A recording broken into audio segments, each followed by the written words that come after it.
Hello, இன்றைக்கும் ஒரு சப்ஜி நல்லா ரிச்சான பன்னீரை வச்சு ஒரு சப்ஜிங்க ரொம்ப டேஸ்டியாக இருக்கும். நம்ம அதை செஞ்சு பார்க்குறதுக்கு முன்னாடி இது வரைக்கும் எங்கள் சேனலை சப்ஸ்கிரைப் பண்ணாதவங்க மறக்காமல் சப்ஸ்கிரைப் பண்ணிடுங்க. பக்கத்தில் இருக்கிற பெல் ஐக்கானை கிளிக் பண்ணி வச்சுருங்க. அப்போ தான் எங்களோட அப்லோடிங் வீடியோலாம் இம்மிடியேட்டாக உங்களுக்கு நோட்டிஃபிகேஷன் வரும். இந்த வீடியோ பிடிச்சிருந்தா ஆஸ் யூஷுவல் லைக் பண்ணுங்கள். செய்யலாமா?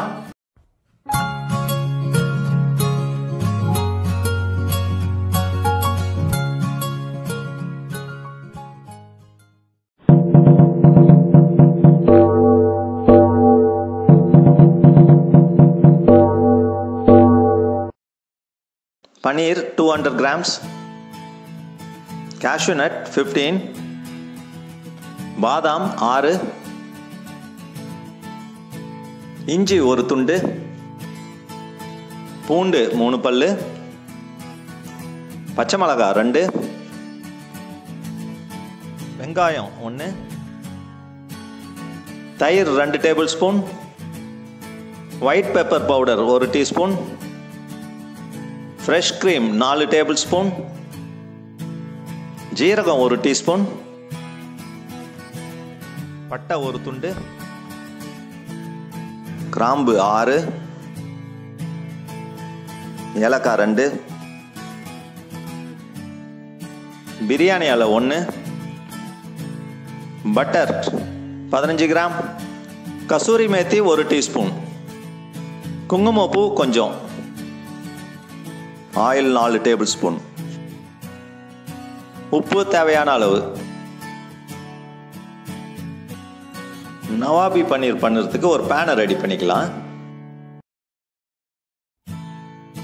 இதில் ஒரு 2 டேபிள் ஸ்பூன் ஆயில் ஊற்றி நல்லா ஸ்ப்ரெட் பண்ணி விட்டுக்கலாம். எண்ணெய் கொஞ்சம் ஹீட் ஆகட்டும்.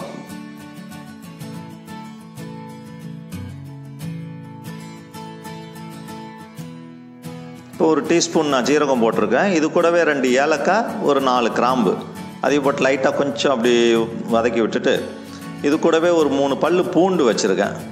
அப்புறம் ஒரு துண்டு இஞ்சி. அதை அப்படியே நம்ம முழுசாகவே போடலாம். ஏன்னா எல்லாம் நம்ம வதக்கி கடைசியில் அரைக்க தான் போகிறோம். அது சின்னதாக வெட்டணும்னு அவசியம் இல்லை. அப்புறம் ஒரு 2 பச்சை மிளகாவை ஸ்லிட் பண்ணி வச்சுருக்கேன். அதையும் போட்டு கொஞ்சம் ஓரளவுக்கு ஃப்ரை பண்ணிக்கலாம். ஃப்ளேமை நம்ம மீடியமில் சிம்மில் வச்சே நம்ம பண்ணிக்கலாம், ரொம்ப கருகக்கூடாது.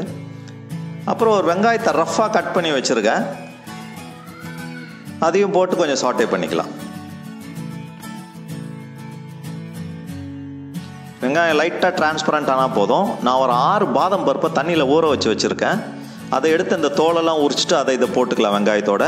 அப்புறம் ஒரு 12-15 முந்திரி பருப்பு அதையும் இதில் போட்டு ஒரு 50 ml வாட்டர் ஊற்றிக்கலாங்க. இந்த தண்ணி இந்த சப்ஜியில் நம்ம ஆக்சுவலி யூஸ் பண்ண போகிறதில்ல, இந்த வேகிறதுக்காக தான் இந்த தண்ணியை ஊற்றுறோம். இந்த வெங்காயம், இந்த முந்திரி, பாதாம் எல்லாம் அந்த தண்ணியில் நல்லா வெந்துடணும். அதுக்கு பிறகு தான் நம்ம அரைக்க போகிறோம். நம்ம ஃப்ளேமை ஹையில் வச்சு வேக வச்சிடலாம். அப்போ தான் தண்ணி எல்லாம் ஃபுல்லாக ட்ரை ஆகிடும் வேகிறதுக்குள்ளே. லைட்டாக ஒரு தடவை மிக்ஸ் பண்ணி ஃப்ளேமை ஹை பண்ணி வச்சுருங்க. அப்படியே ஓரளவுக்கு எல்லாம் வெந்துருச்சு. தண்ணியும் நல்லா ட்ரை ஆகிடுச்சு. நாம் இதை ஸ்டவ் ஆஃப் பண்ணிட்டு கொஞ்சம் ஆற விட்டுடலாம்.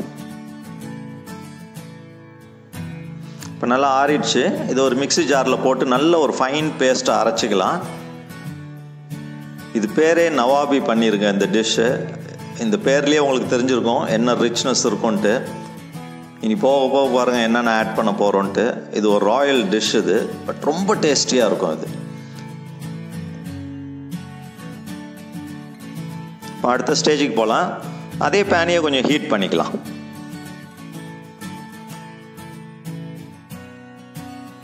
இப்போ இதில் ஒரு 2 டேபிள் ஸ்பூன் ஆயில் ஊற்றிக்கிறேன். அது கூடவே ஒரு 15 கிராம்ஸ் பட்டர் போட்டுக்கிறேன். நீங்கள் பட்டர் எவ்வளோ வேணாலும் இன்னும் இன்க்ரீஸ் பண்ணிக்கலாம். அது நல்லா மெல்ட் ஆகட்டும்.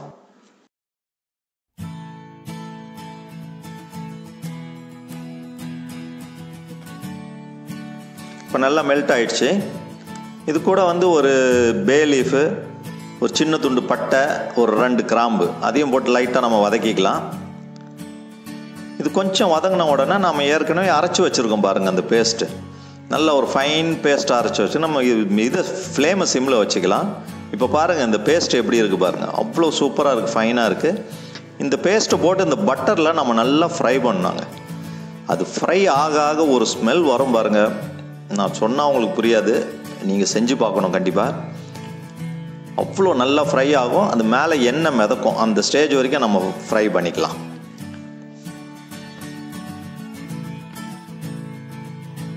ஃப்ரை ஆகிடுச்சு. இது கூட ஒரு 2 டேபிள் ஸ்பூன் தயிர் ஆட் பண்ணுறேன். நல்லா திக்கு தயிர் ஆட் பண்ணி அந்த பேஸ்ட்டோட நல்லா பிளெண்ட் ஆகிற வரைக்கும் நல்லா சாட்டே பண்ணுங்கள். அது மேலே ஒரு ஆயில் மாதிரி வரும். ஃப்ளேமை சிம்லேயே வச்சுங்க. இது கூட வந்து ஒரு டீஸ்பூன் ஒயிட் பெப்பர் நான் ஆட் பண்ணிக்கிறேன்.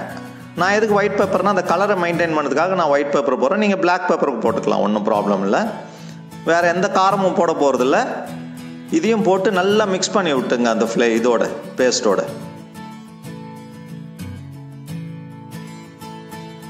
இப்போ இந்த கிரேவி நல்லா திக்காயிடுச்சு.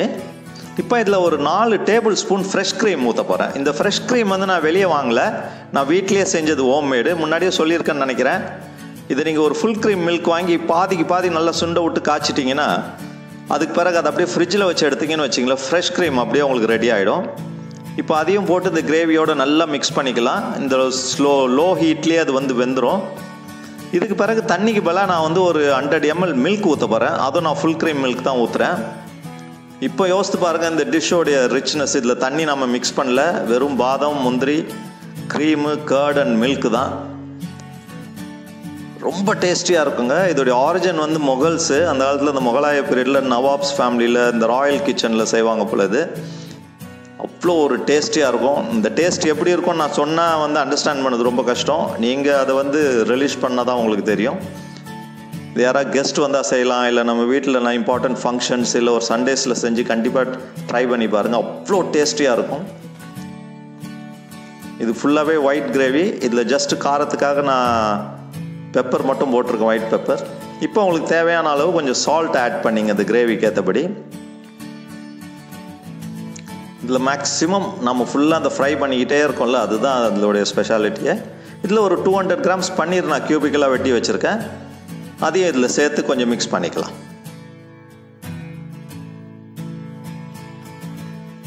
இப்போ நல்லா மிக்ஸ் பண்ணி விட்டுட்டு அந்த பன்னீர் ஓரளவுக்கு அந்த ஹீட்லேயே வேகணும். இது கூட வந்து நார்த்தில் வந்து கேவரா வாட்டர்னு சொல்லுவாங்க. அது ஒரு பூலேருந்து எடுக்கிற எசன்ஸு. அது இங்கே கிடைக்கல, அதனால் நான் ரோஸ் வாட்டர் ஊற்றிக்கிறேன் 2 டீஸ்பூனு. அப்புறம் என்னுடைய ஸ்பெஷாலிட்டி கசூரி மேத்தி, அது ஒரு டீஸ்பூன் மேலே அழகாக நல்லா கொஞ்சம் க்ரஷ் பண்ணி தூவுங்க. அப்போ தான் அதோடைய ஃப்ளேவர் நல்லாயிருக்கும். அதையும் போட்டு நல்லா மிக்ஸ் பண்ணி ஒரு மூடி போட்டு பன்னீரை வேக விடணுங்க. பன்னீர் வந்து அந்த கிரேவியில் வந்து அப்படியே மெல்ட் ஆகிற மாதிரி நல்லா வெந்துடும். இப்போ 3 நிமிஷம் ஆச்சு, பன்னீர் நல்லா வெந்திருக்கும். இப்போ ஃபைனலாக என்ன செய்ய போகிறேன், ஒரு 3-4 குங்குமப்பூவை கொஞ்சம் தண்ணியில் ஊற வச்சுருக்கேன். அந்த தண்ணியோட அந்த குங்குமப்பூவை மேலே ஊற்றி நம்ம சர்வ் பண்ண வேண்டியதுதான். அது ஒரு அடிஷ்னல் ஃப்ளேவர் சூப்பராக இருக்கும். இப்போ நவாபி பன்னீர் இஸ் ரெடி ஃபார் யூ. எப்படி இருந்துச்சு இந்த ரெசிபி? இதை நான் ரொம்ப நாளாக உங்களுக்கு செஞ்சு காட்டணும்னு நினச்சிட்டு இருந்தேன். It's excellent dish. It's a Royal dish. இதை வந்து நீங்கள் சப்பாத்தி நானோடு சாப்பிடும்போது பக்கத்தில் நான்வெஜ் இருந்தால் கூட சாப்பிட தோணாதுங்க.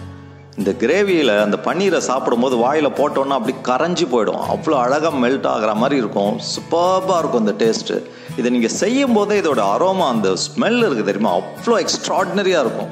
பக்கத்துலலாம் கேட்பாங்க என்ன அன்றைக்கி ஸ்பெஷலான்ட்டு. அந்த அளவுக்கு அருமையாக இருக்கும். இதை நீங்கள் செஞ்சு பார்த்துட்டு சாப்பிட்டுட்டு எனக்கு உங்கள் கமெண்ட் பண்ணுங்கள். I will be expecting that. இந்த வீடியோ பிடிச்சிருந்தா மறக்காமல் லைக் பண்ணுங்க. இது வரைக்கும் எங்கள் சேனலை சப்ஸ்கிரைப் பண்ணலன்னா சப்ஸ்கிரைப் பண்ணுங்க. பக்கத்தில் இருக்கிற பெல் ஐக்கானை கிளிக் பண்ணுங்கள். அப்போ தான் எங்களுடைய நோட்டிஃபிகேஷன் உங்களுக்கு இமீடியட்டாக வரும். I will meet you again. Good day.